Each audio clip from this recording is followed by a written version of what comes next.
Everyone, कैसे आप लोग। Welcome back to my channel. तो बहुत सारे बच्चों ने भी मॉक टेस्ट देना स्टार्ट कर दिया होगा और बहुत सारे बच्चों का जो स्कोर है वो 200 300 के अराउंड आ रहा होगा और उन्हें समझ नहीं आ रहा होगा कि कैसे स्कोर को हम 600 प्लस लेके जा सकते हैं अभी बचे हुए टाइम में। तो अगर आपका भी डाउट है तो ये वीडियो आपके लिए है। इस वीडियो को देखकर आपका जो डाउट है कि कैसे 200 300 नंबर को हमें 600 प्लस तक लेके जाना है वो क्लियर हो जाएगा। और अगर आपको ऐसा लग रहा है कि क्या बचे हुए टाइम में पॉसिबल भी है तो वो भी आपको क्लियर हो जाएगा। ऑल्सो अगर आप लोग सेल्फ स्टडी कर रहे हो तो वीडियो के एंड में आप लोगों के लिए एक सरप्राइज भी है, तो वीडियो को लास्ट तक देखना, आपको बहुत ज़्यादा हेल्प मिलने वाली है आज इस वीडियो से। So now let's start the video. आपका पहला डाउट कि अभी अगर आपका जो स्कोर है वो 200 250 या फिर 300 के अराउंड आ रहा है और आपको ये डाउट है कि क्या अभी बच्चे हुए टाइम में क्या आप इसे 600 प्लस लेके जा सकते हो, तो यस, बिल्कुल लेके जा सकते हो। अब नेक्स्ट डाउट कि पॉसिबल कैसे है। तो देखो, ये पॉसिबल है आपको और ज़्यादा मॉक टेस्ट देके और उनकी प्रॉपर एनालिसिस करके। Yes, you heard right, mock test को देखकर ही आपका जो स्कोर है वो और बढ़ेगा। मॉक टेस्ट को छोड़ देने से स्कोर नहीं बढ़ेगा। तो मैं आपको अपने बारे में बताती हूँ थोड़ा सा। मैं एक ड्रॉपर हूँ। तो जब मेरा पहला टाइम था ना, तो उस टाइम पे मैं जब मॉक टेस्ट देती थी, मेरा जो स्कोर है वो 550 के अराउंड आता था।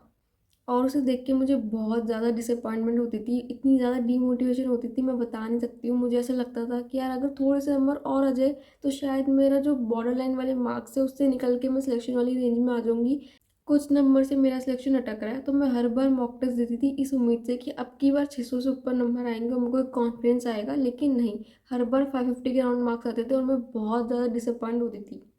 तो फिर मैंने डिसाइड किया कि अब मैं और मॉक टेस्ट नहीं दे रही हूँ, बिकॉज मैं मॉक टेस्ट देख के और ज़्यादा डिसअपॉइंट हो रही हूँ, मेरे को डीमोटिवेशन हो रही है, मैं पढ़ नहीं पा रही। तो मैंने मॉक टेस्ट देना छोड़ दिया। तो मैंने एक तो मॉक टेस्ट देना बंद कर दिया। दूसरा, जो मैंने दिए हैं मॉक टेस्ट उनको मैंने एनालाइज भी नहीं किया बिल्कुल भी। और फिर मेरा नीट में वही स्कोर आया जो मेरे मॉक टेस्ट में आया था। 575 मार्क्स मेरे आ गए और मेरे को इतना ज़्यादा उस टाइम पे इतनी डिमोटिवेशन हुई कि मैं फिर से बॉर्डर रेंज वाले मार्क्स में जाके अटक गई। फिर जब मैंने ड्रॉप लिया अपना सेकेंड अटैम्प्ट के लिए, तो फिर उस टाइम पे मुझे रियलाइज़ हो गया कि अब मेरे को जो गलती मैंने पहली बार कर दी थी ना, वो तो मुझे रिपीट बिल्कुल भी नहीं करनी है। चाहे कितने भी मार्क्स आ रहे हो मॉक टेस्ट में, मुझे मॉक टेस्ट देना बंद नहीं करना। प्लस मैं जितने भी दूंगी मैं सारे एनालाइज करूंगी। मैं एक भी मॉक टेस्ट ऐसा नहीं छोड़ूंगी जो मैंने सिर्फ दे दिया और मैंने उसे एनालाइज नहीं किया हो। ऐसा नहीं था कि सेकेंड अटेम्प्ट के टाइम में मेरे मार्क्स अच्छा आने लगे हो, ऐसा नहीं था। मेरे वही मार्क्स आ रहे थे वापस से। मैंने स्टार्ट 400 से किया था, फिर धीरे धीरे 450 तक गया, देन 550 और उसके बाद 550 पे आके अटक गया। मतलब 550 टू 600 की जो रेंज है ना, वो पार ही नहीं हो पा रही थी, वो वहीं पे जाके अटक गया फिर से। और मुझे इतना ज़्यादा डीमोटिवेशन होने लग गया था दोबारा से कि तो वही वाले मार्क्स में आके अटक चुकी हुई, पार ही नहीं हो रहा है। पर इस टाइम मैंने वो गलती नहीं करी थी जो मैंने पहले कर दी थी। मैंने मॉक टेस्ट देना फिर भी बंद नहीं किया। मुझे चाहे कितनी भी ज़्यादा डीमोटिवेशन हो, बुरा लगे, मुझे रोना है, पर स्टिल मैंने मॉक टेस्ट दिए। और सारे मॉक टेस्ट को देने के बाद मैंने उसकी एनालिसिस करी, मैं करती गई। मेरे को बुरा लगता था हर मॉक टेस्ट के बाद, बट स्टिल मैं देती थी ये सोच के कि कहीं ना कहीं तो मुझे इस चीज़ का रिजल्ट मिलेगा, because this is the only way जिससे मेरे मार्क्स इंप्रूव हो सकते हैं।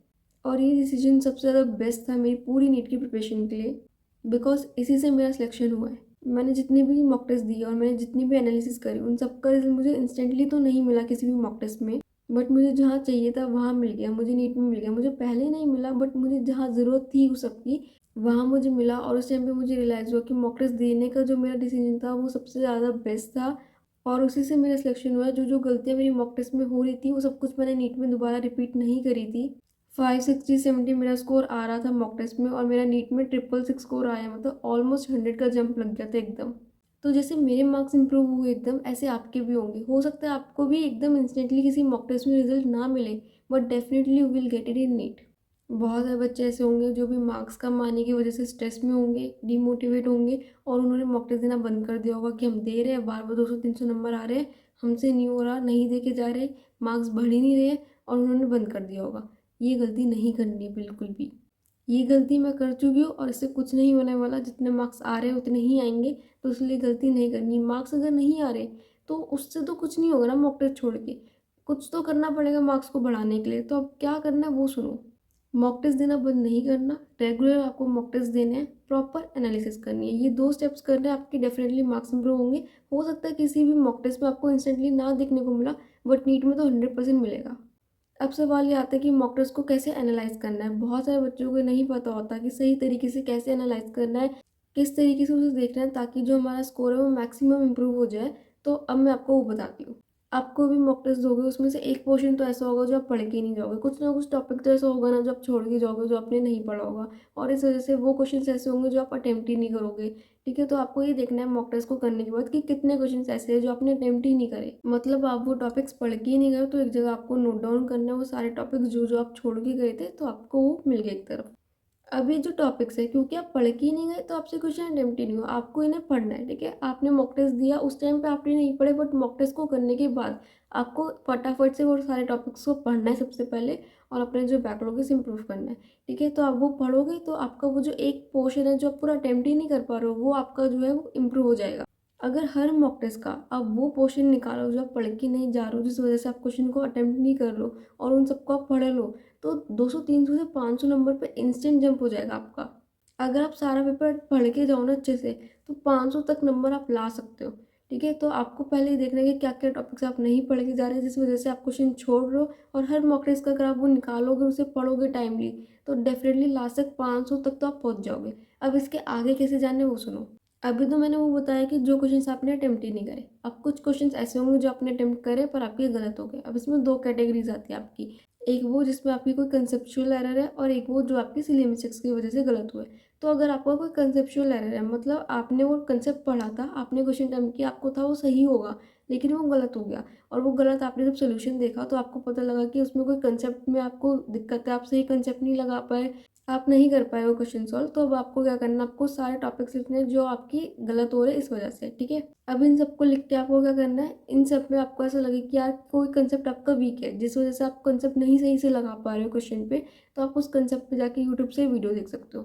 ठीक है, अगर आपको लगे कि कंसेप्ट तो समझ में, लेकिन प्रैक्टिस ज़्यादा नहीं करी थी उस कंसेप्ट के ऊपर, जिस वजह से आपसे क्वेश्चन सॉल्व नहीं हो पाया एग्जाम में, तो आपको क्या करना है, और क्वेश्चन प्रैक्टिस करनी है। तो इस तरीके से आपको ना कॉज पता लगाना है कि किस वजह से आपके क्वेश्चन गलत हो रहे हैं, और उसको इम्प्रूव करना है।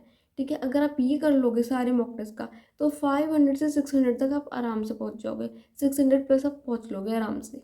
थर्ड आती है आपकी सिली मिस्टेक्स, जिसमें क्या होता है, आप एग्जाम कर रहे हो, ठीक है, 3 आवर्स का पेपर है आपका, पेपर कर रहे हो, तो पैनिक भी हो जाता है, बहुत ज़्यादा एंजाइटी भी होती है, जिस वजह से हम कई बार क्वेश्चन को गलत रीड कर लेते हैं, फॉर्मूला गलत लगा लेते हैं, हम यूनिट्स नहीं देखते, हम बहुत सारी चांसेस होते हैं सिली मिस्टेक्स को करने की। तो पेपर जो है वो आपको 3 घंटे में कंप्लीट तो करना ही है, आपको स्पीड तो मेंटेन करनी है, साथ में सही भी करना है, तो एक्यूरेसी भी ज़रूरी है आपकी। सो आपका जो एग्ज़ाम है वो स्पीड और एक्यूरेसी दोनों का है, कि आप कम टाइम में सारे क्वेश्चन भी कर पाओ, प्लस एक्यूरेट भी कर पाओ। तो सिली मिस्टेक्स आपको नहीं करनी, और जब क्वेश्चन आपका सिली मिस्टेक की वजह से गलत होता है ना, तो बहुत ज़्यादा दुख होता है।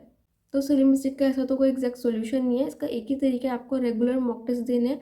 आप मॉक टेस्ट दोगे, आपको उस कम टाइम में आपको प्रेशर झेलने की आदत आ जाएगी, आप कम पैनिक करोगे। ठीक है, आपकी जो स्पीड और एक्यूरेसी है वो मेंटेन हो जाएगी धीरे धीरे। तो ये एक बहुत ग्रेजुअल प्रोसेस है, एकदम सडन तो आपको कुछ नहीं मिलेगा, तो टाइम लगेगा इसमें। बट अगर अभी से स्टार्ट करोगे तो डेफिनेटली बहुत जल्दी आपकी सिली मिस्टेक्स कम हो जाएंगी। मुझे अभी भी याद है, जब मैंने अपने मॉक टेस्ट देना स्टार्ट किए थे, तो मेरे 20-20 क्वेश्चन गलत होते थे ड्यू टू सिली मिस्टेक। जब मैंने उसे एनालाइज करा मॉक टेस्ट को, देन आई फाउंड कि यार 20 क्वेश्चन तो सिली मिस्टेक की वजह से ही गलत हो रहे हैं। तो उस टाइम पे मुझे ऐसा लगता था कि अगर ये सिली मिस्टेक मेरी ना हो, तो एकदम 100 मार्क्स का जंप लग जाएगा।